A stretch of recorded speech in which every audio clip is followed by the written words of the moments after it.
যুদ্ধ চাপিয়ে দেওয়ার চেষ্টা করলে ভারতকে কঠোর জবাব দেওয়ার হুঁশিয়ারি দিয়েছে পাকিস্তানের সেনাবাহিনী। ভারতীয় সংবাদ মাধ্যম জিও নিউজের এক প্রতিবেদনে এসব তথ্য উঠে এসেছে। বর্তমান মধ্যপ্রাচ্য জুড়ে একের পর এক সংঘাত লেগেই চলেছে। ইসরায়েল, ফিলিস্তিন, ইউক্রেন, রাশিয়া রক্তক্ষয়ী সংঘর্ষে একের পর এক জড়িয়ে পড়ছে এ যেন এক লতাপাতার মিশ্রণ।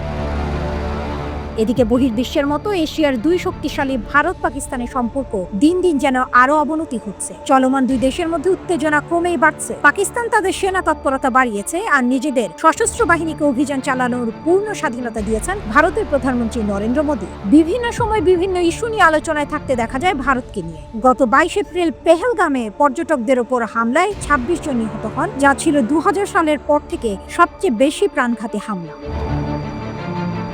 এই হামলার পেছনে পাকিস্তানের যোগ সাজস আছে বলে দাবি করেছে নয়াদিল্লি, তবে ওই দাবি নাকচ করেছে ইসলামাবাদ। একই সঙ্গে তারা নিরপেক্ষ তদন্তের আহ্বানও জানিয়েছে। তবে এরই মধ্যে বুধবার পাকিস্তানের মন্ত্রিপরিষদ থেকে জানানো হয়েছে আগামী 24 থেকে 36 ঘন্টার পাকিস্তানের উপরে মধ্যে ভারতে হামলা চালাতে পারে। এদিকে চলমান সংকটের মধ্যে পাকিস্তানের প্রতিরক্ষা মন্ত্রী খাজা আসিফ জানান, সেনাপ্রধান অসীম মুনিরের নেতৃত্বে পাকিস্তানের সশস্ত্র বাহিনী এবং জনগণের মধ্যে উচ্চ মনোবল রয়েছে।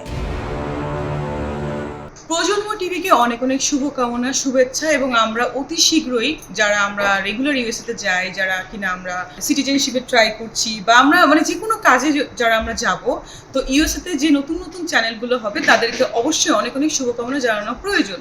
সেক্ষেত্রে প্রজন্ম টিভি আবার এত সুন্দর সুন্দর আয়োজন করছে, প্ল্যানিং দেখেছি, সাথে আছে আমাদের দেবাশিস দাদা, এত সুন্দর সুন্দর প্ল্যানিং করবে, আপনারা তো সবাই জানেন।